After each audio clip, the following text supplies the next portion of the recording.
Welcome to the Deep Dive. Today, we're stepping away from the usual sources and heading to the island of Hawaii.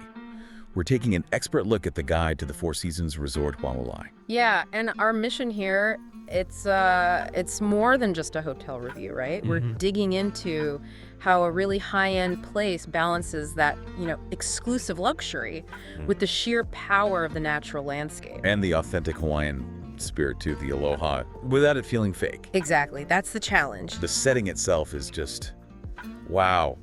The Kona Kohala coast, you've got these stark black lava fields, looks almost otherworldly, and then bam, the Pacific Ocean, incredibly blue. It is dramatic, truly. And for you, the visitor, what's great is how close it is. You land at Kona International, Yeah. KOA. And you're there in, 15 minutes north up the coast? Yeah, it's super quick. It makes that arrival feel seamless, less travel stress. Definitely a plus. But here's a key thing from our sources, a Yeah. practical tip right off the bat. Yes, they do transfers, very smooth.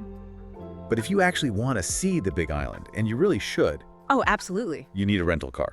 It's a must. The island's enormous. Hualalai is a fantastic base, but the adventure is out there. That's crucial advice. Couldn't agree more. Okay, so let's talk about the feel of the place, the atmosphere, because this is where Hualalai really starts to justify its reputation. The descriptions I found were intriguing. Things like understated elegance, residential, never flashy. But, okay, lots of luxury places go vertical, right? Maximize those views, pack people in. Hualalai uses low-rise bungalows. How does that work without feeling, limited? Especially for the price.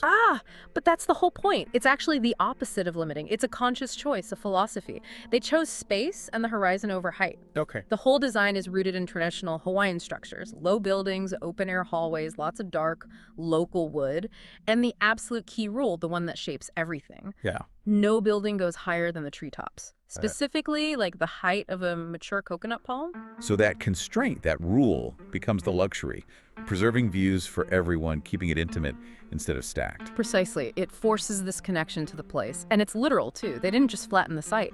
The designers deliberately worked around the existing black lava formations. So the paths aren't just straight concrete lines. Not at all. They wind, they undulate. You're constantly engaging with the natural shape of the land, that volcanic terrain. The sources called that shift from the stark lava outside to the lush resort inside cinematic. I can picture it. And the sensory stuff. The smell of plumeria, piakka flowers, those stone paths. That constant interplay, right, between the earth, the water, the sky. It's how they manage that balance across the resort activity in quiet, energy, and calm. Okay, so facilities. Where do we start? It'd have to be King's Pond. Has to be. It's the icon. And it's not just a pool. It's this incredible, huge natural pond carved right out of the lava. Filled with seawater. Yeah, ocean-fed, and thousands of tropical fish. You can snorkel right there. You don't need a boat trip. See eagle rays, parrotfish. Wow. Okay, but operationally, how do you manage a natural pool with guests swimming in it? Keep it healthy. Right, good question. And this shows where the luxury supports something deeper. They have on-site marine biologists. Really? Yeah, they run educational programs, sure, but critically, they manage the ecology of the pond, its health, its sustainability. So it's more than just fun, it's tied into conservation. That makes sense. That expertise, that access to a living, managed ecosystem that feels like part of what you're paying for. Exactly. It elevates the whole experience. And Kings Pond is amazing, but it's not the only water feature. There are, 7 pools? 7. Why so many? Well, it's about choice and separating experiences. There's an adults-only pool, very quiet, family pools near the beach, and these stunning beachfront infinity pools. Well, does it look like they just drop into the ocean? Those are the ones. It's smart design. Luxury often means managing who is where, giving people options for privacy or energy. And the service by the pool sounds kind of legendary. Chilled towels, fruit skewers, they even clean your sunglasses. They do. Those little touches, they signal that high staff-to-guest ratio, that constant attentiveness. Okay, moving beyond swimming. Sports. World class. The golf course, the Hualalai golf course, designed by Jack Nicklaus. Right, I've heard of it. Hosts a big tournament. Yeah, the Mitsubishi Electric Championship, part of the PGA Tour Champions. And it's famous because the fairways are literally cut through the lava fields. Whoa. So you have these perfect green ribbons, then stark black rock, then the blue Pacific.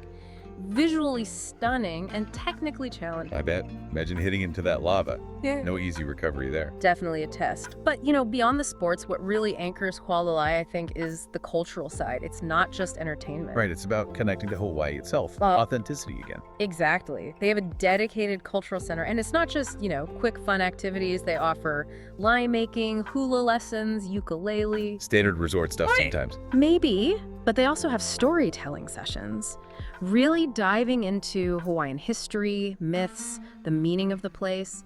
It aims for an emotional connection, not just a pastime. And does that connect to the staff experience too? The aloha spirit we mentioned. Absolutely. The way the staff interact, that genuine warmth, the respect, the service that anticipates what you need, that's probably the most direct way guests experience the culture. It's this constant low-key reminder that you're somewhere special, somewhere with deep roots. That idea of connection, land, and culture, perfect segue to the food. If they honor the land visually, they must do it on the plate too. Oh, for sure. The whole food philosophy is built around local ingredients. Ocean to table, farm to fork, they really live it. So, fresh fish from nearby? Yep. Line-caught fish from Kona waters. Local honey, Kona coffee, obviously, produced from island farms. The menus change based on what's truly fresh, what's in season. Interesting mix then. Local sourcing, but maybe global techniques. Let's break down the main restaurants, the signature one first. That would be Ulu Ocean Grill and Sushi Lounge. It's right on the water's edge. Focuses on Hawaiian and Asian fusion. Sushi, sashimi. Incredibly fresh. And their famous dish is a miso butterfish. The key is, if the fisherman didn't bring it in that day, you probably won't find it on the menu that night. Wow, that's commitment. Okay, what if you want something a bit more laid back? Then you head to Beach Tree. It's literally on the sand. Yeah. It has more of a Mediterranean vibe, Italian-inspired, but still using Hawaiian ingredients. Like pizzas and pasta? Wood-fired pizzas, handmade pastas, yeah. It's designed for lingering, watching the sunset. Often they have live acoustic music. Very relaxed. That's the contrast. And then there's a third main one. Miller and Lux. That's their modern American steakhouse. For when you want that premium cut, maybe a special occasion dinner. It shows they get that. Guests sometimes want that familiar indulgence too. Good variety. Okay, so after all this eating and exploring, where do you sleep? The rooms. They really carry through that indoor-outdoor living idea we talked about with the architecture. So big rooms. Huge.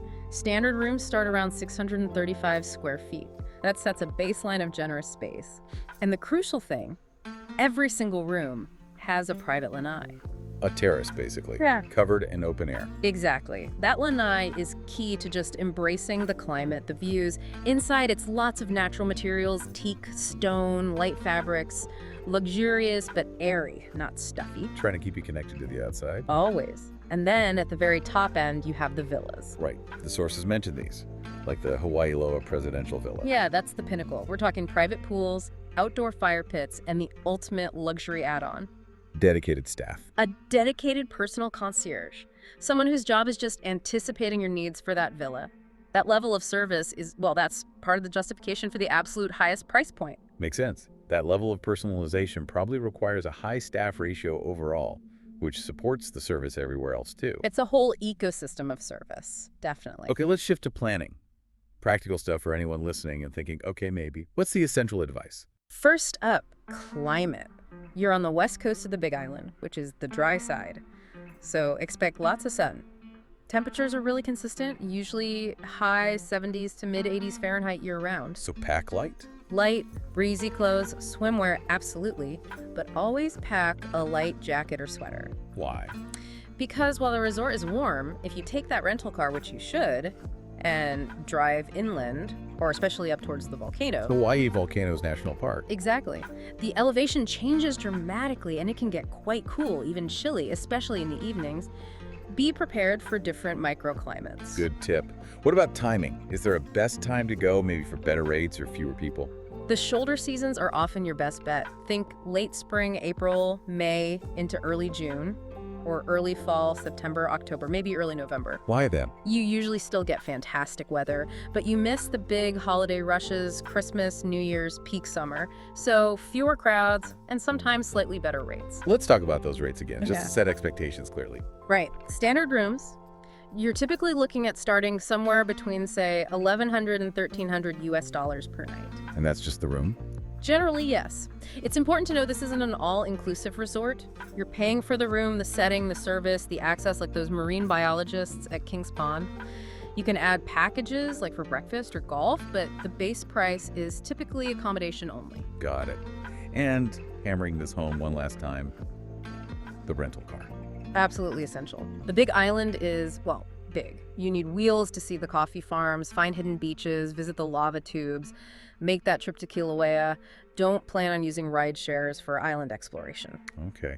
And finally, any advice on etiquette? Cultural sensitivity. Yes, definitely. It ties back to that aloha spirit. Be respectful. When you're snorkeling or swimming, don't touch the coral, don't feed the fish or turtles. Pay attention to the resort's sustainability efforts, conserving water, things like that. Basically, act like a thoughtful guest on the island, not just someone consuming a product. Makes perfect sense. So wrapping this deep dive up, it really feels like Hualalai isn't just about being pampered, though clearly you are. It's more of a full sensory experience where high luxury meets genuine authenticity. Yeah, on one of the most incredible coastlines anywhere. The key takeaways seem to be that heartfelt service from the staff and this profound connection to the land itself. That really comes through. And that leads perfectly into our final thought for you, the listener, to maybe ponder. Hualalai was built on this core principle. The buildings can never be taller than the surrounding trees, the palms. Right. So what does that tell us? What might it suggest about the future of luxury travel, especially at the very high end, when maybe the most desirable experience isn't about maximizing density, building higher and bigger, but about deliberately respecting the existing environment, the natural horizon line? Interesting question. It suggests maybe the ultimate luxury isn't just about gold taps and fancy menus. Maybe it's about feeling grounded. Finding that connection, experiencing that aloha spirit in a way that makes even the most exclusive place feel somehow both humbling and totally transcendent.